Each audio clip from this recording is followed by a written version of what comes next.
Hey everyone! It's your girl, Four Wheel Fitness, and I am here with our lesson 13 of our Roller Skate to Liberate month of June, where we're learning all about human trafficking and also about roller skating. So what we're going to do today is combine a couple of moves that we worked on last week and also get us prepared for our next lesson. We're going to be doing front and back crossover pop-outs. So remember, we're going to try to stay in our square. We're keeping our knees soft. Our skates are about shoulder width apart. And what I'm going to do is I'm going to start by crossing right over left, pop out, left over right, pop out, right behind left, pop out, left behind right, pop out. Again, I'm trying to stay within that same square as I'm crossing right over left, left over right, right behind left, left behind right.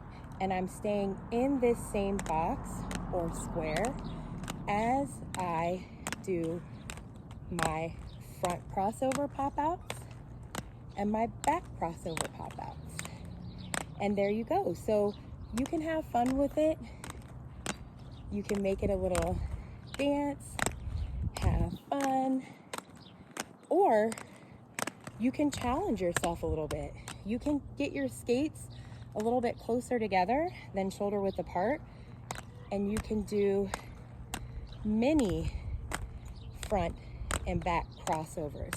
So you're still practicing picking those feet up, but what you're also practicing is getting comfortable with your skates being that close together as you're crossing.